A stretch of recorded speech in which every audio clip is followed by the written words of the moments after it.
100 साल पहले जाट महासभा का अधिवेशन केवल वह जाट अधिवेशन नहीं था, वो हिंदुस्तान के किसान की आत्मा की तड़प, जमींदारी प्रथा के खिलाफ, सामंतवाद के खिलाफ, साम्राज्यवाद के खिलाफ। और उस सभा के आह्वान ने न केवल जाट समाज को बदलाव की करवट की ओर आगे बढ़ाया, विदेशी सल्तनत की सरकार से लड़ने की ताकत हिंदुस्तान के किसानों की आत्मा में भर दी। और इसीलिए मैं इस अवसर पर आज याद करना चाहता हूं सर छोटू राम जी को, महाराजा किशन सिंह जी और मास्टर भजनलाल जी।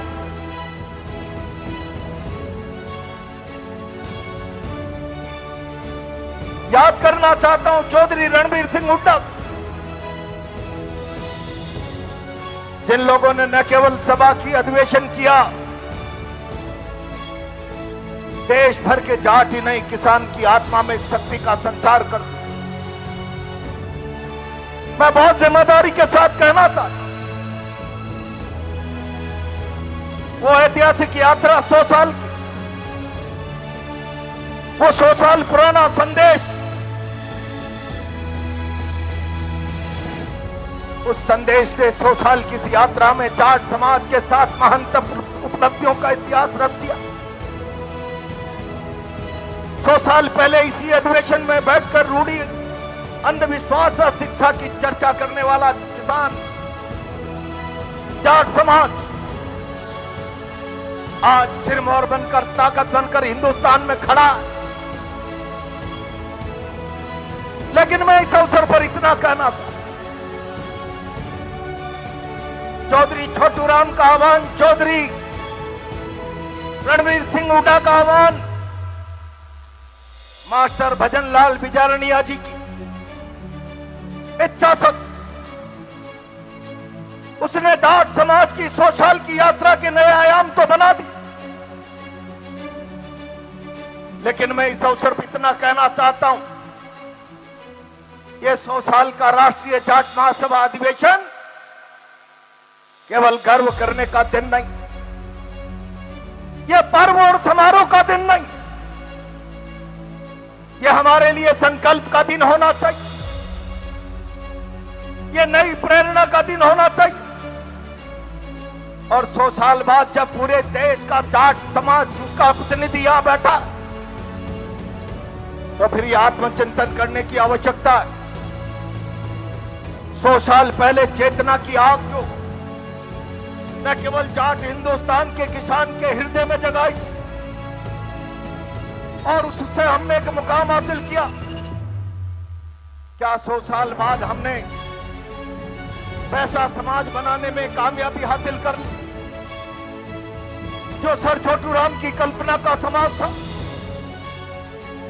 क्या हमने वो समाज बनाने में कामयाबी हासिल कर ली जो चौधरी रणबीर सिंह हुड्डा के सपनों का समाज था? मैं याद करना चाहता हूं इस अवसर पर भारत के पूर्व प्रधानमंत्री चौधरी चरण सिंह, जिन्होंने आजादी की लड़ाई के बाद देश का 6वां प्रधानमंत्री बनने के बाद हिंदुस्तान के किसानों को आह्वान किया।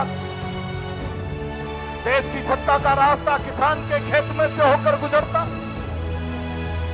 और इसीलिए उन्होंने कहा कि रे किसान, तू रख एक नजर खेत और कल्याण पर, रख तू दूसरी नजर सत्ता के मचान। ये कहने के पीछे सत्ता हासिल करना नहीं, ये कहने के पीछे चौधरी चरण सिंह का भाव था कि जब तक सत्ता हिंदुस्तान की किसान की नहीं होगी, सत्ता में कुछ लोग चुनकर चले गए,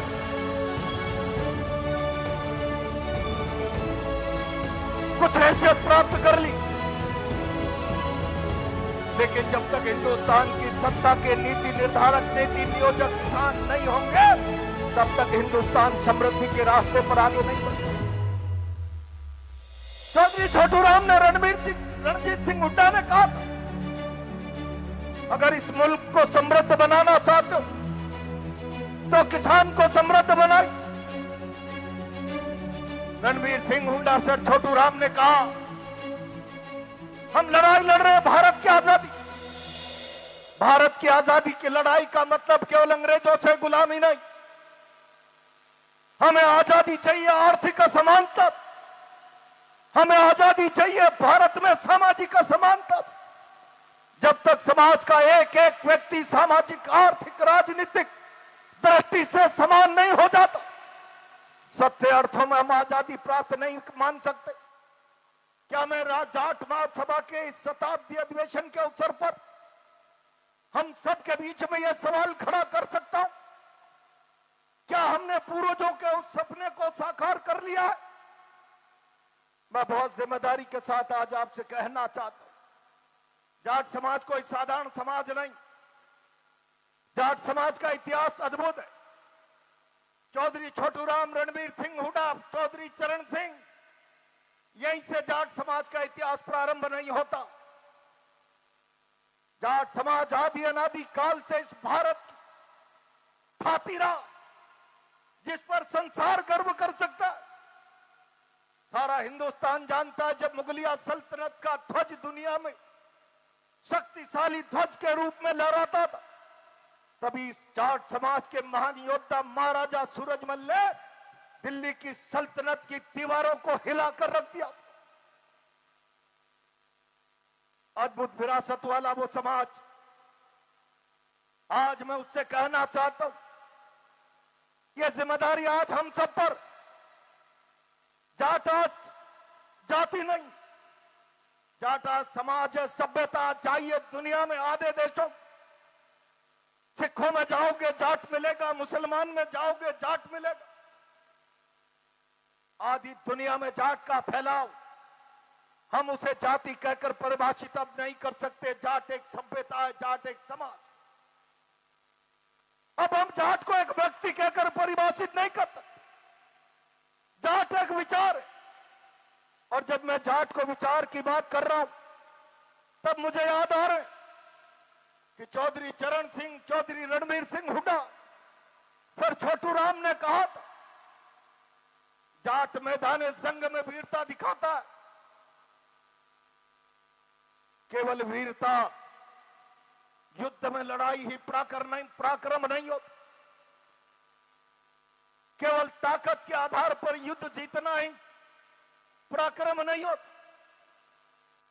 वैचारिक ताकत से भी लड़ाइयां लड़ी जाती, शक्ति के आधार पर ही लड़ाई नहीं लड़ी जाती, वैचारिक ताकत से।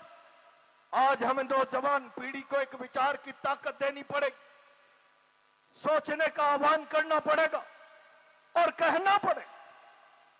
अगर हम इस 100 साल की यात्रा से इंस्पायर है, ये हमारे लिए प्रेरणा है, तो हम एक संकल्प शक्ति में बंध जाए और तय करें कि अब आज से जाट वीरता नहीं, विवेक का परिचय होना चाहिए। और इस प्रकार के विवेक का परिचय कि जब आने वाली शताब्दी के बाद कोई व्यक्ति यहां पर आकर विचार करे कि राष्ट्रीय जाट महासभा आज 200 साल पूरे कर रही, तब हिंदुस्तान का कोई कोना नहीं होना चाहिए जिसमें विवेक के आधार पर जाट और किसान का आधिपत्य नहीं। अब विवेक के आधार पर संपूर्ण क्षेत्र में नेतृत्व करने की आवश्यकता। मैं जब नेतृत्व की बात कर रहा हूं तो केवल मैं संसद के नेतृत्व की बात नहीं कर रहा। अब समय आ गया, ग्लोबलाइजेशन के इस जमाने में जाट आगे बढ़ेगा, पीछे चलकर सारी किसान कौमें अपने आप को समृद्धि के रास्ते पर ले जाएगी। और इसलिए आज जाट को अगुवाई करने की आवश्यकता है। आने वाली शताब्दी में चाहे व्यापार हो, उद्योग हो, विज्ञान हो, प्रौद्योगिकी हो, हर क्षेत्र में, चाहे राजनीतिक, सामाजिक, आर्थिक क्षेत्र हो, हर क्षेत्र में हिंदुस्तान के जाट को नेतृत्व करने की आवश्यकता। और मैं बहुत जिम्मेदारी से कहना चाहता हूं, हमारे पास ऐसा अद्भुत इतिहास जो हमें प्रेरणा देता है। मन की संकल्प शक्ति को ताकत देता है। और मैं कोई आदि अनादि काल में नहीं ले जाना चाहता। भारत में जब अन्न का अकाल था, आज तो भारत के लोग सरकारों में बैठे हुए 80 करोड़ लोगों को 5-5 किलो अनाज खैरात में जीवन चलाने के लिए बांटने का दावा करके राजनीतिक समृद्धि स्थापित करना चाहते। उन्हें याद नहीं 1965-66 के जमाने में जब भारत अंग्रेजों के मोटे अनाज पर अपनी भूख मिटाने के लिए निर्भर रहता था। लाल बहादुर शास्त्री का जय जवान जय किसान का नारा तब समृद्धि आत्मनिर्भरता खाद्यान्न में बनाने का रास्ता बनाया हरियाणा, पंजाब और पश्चिमी राजस्थान के जाटों। और इसीलिए आज जाओ खाद्यान्न के क्षेत्र में आत्मनिर्भर भारत की तस्वीर देखना चाहते हो, वो जाट के जीवन चरित्र पर, उसके चाल चरित्र चेहरे को झांककर उस बात का अंदाजा लगाया जा सकता है। और इसीलिए मैं जिम्मेदारी से कहना चाहता हूं, मैं बहुत जिम्मेदारी के साथ कि आज वो खाद्यान्न के क्षेत्र में इस मुल्क में आत्म समृद्धि लाने वाला किसान संघर्ष के रास्ते पर है। अभी जब दिल्ली विधानसभा के अध्यक्ष जी अपना भाषण कर रहे तो एमएसपी का जिक्र कर रहे थे। हमने एमएसपी और खाद्य कानूनों पर इस मुल्क के जट सिख समाज की बड़ी लड़ाई को देखा है। राजनीतिक नौटंकी करने वाले लोग, सरकार किसी विचार की हो यह महत्व नहीं रखता। अगर सारा हिंदुस्तान ये मानता कि इस मुल्क की सत्ता का रास्ता खेतों से गुजरता, सारा हिंदुस्तान ये मानता है कि किसान की समृद्धि, सर छोटू राम ने कहा किसान की समृद्धि भारत की समृद्धि है, तो फिर केवल नारों से काम नहीं चलेगा। ये मैं नहीं कह रहा। जब एमएसपी पर कानून लाने का प्रस्ताव देने वाले एमएस स्वामीनाथन को मार्च 2024 में भारत रत्न दिया गया, तब भारत रत्न स्वीकार करते समय स्वामीनाथन की बेटी ने कहा जो सपना भारत के किसान की समृद्धि का अपनी रिपोर्ट के अंदर स्वामीनाथन ने सजोया था, वो इस भारत रत्न से पूरा नहीं होता। वो सपना तो पूरा हुआ नहीं, और ये भारत रत्न उनका सम्मान नहीं अपमान है। ये भारत रत्न नहीं चाहिए।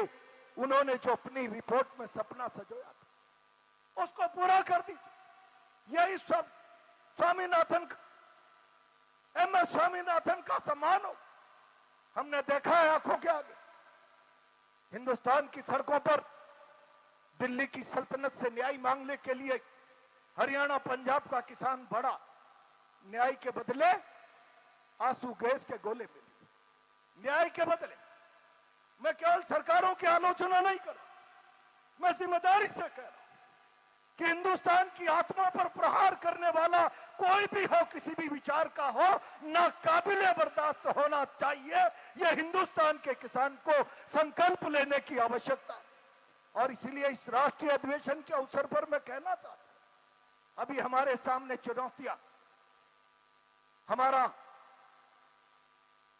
हमारा इतिहास गौरवशाली इतिहास रहा, हमारा वर्तमान संघर्षों से भरा। और जब मैं वर्तमान की बात कर रहा हूं, अतीत 100 साल का गौरवशाली, 1000 साल का गौरवशाली वर्तमान संघर्षों का चुनौती, हम अतीत से प्रेरणा लेंगे, वर्तमान में संकल्प शक्ति धारण करेंगे और आने वाले भविष्य को अतीत संघर्ष का वर्तमान, अतीत गौरव का वर्तमान संघर्ष का और भविष्य नेतृत्व का बनना चाहिए। ये इस अधिवेशन पर आज सबसे मूल मंत्र एक एक व्यक्ति को लेकर जाने की आवश्यकता है।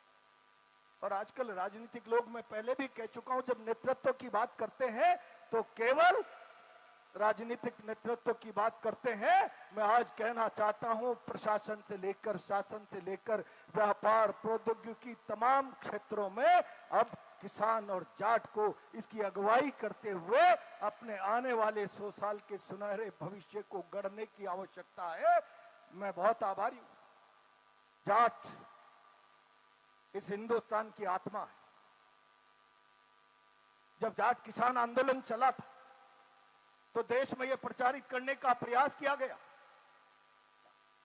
यह प्रचार किया आंदोलन तो हरियाणा पंजाब का, इस आंदोलन को तो जाट और जट सिख लड़ रहा, यह हिंदुस्तान के अन्य प्रांतों का, यह अन्य जातियों का आंदोलन नहीं।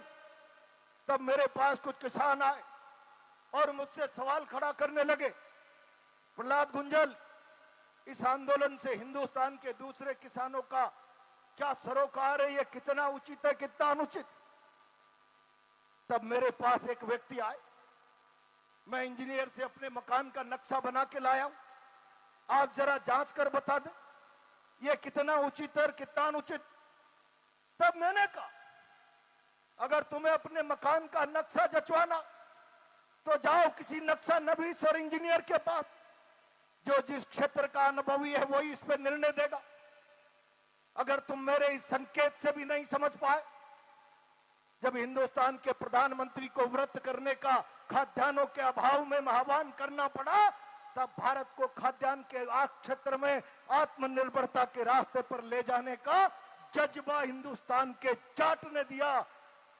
किसान की तकनीकी समस्या, किसान के साथ काले कानूनों का दुष्प्रभाव और किसान के भविष्य की चुनौतियां, आंदोलन में संघर्ष के आवश्यक कारण जाट और हरियाणा पंजाब के किसान से ज्यादा कोई समझ नहीं सकता।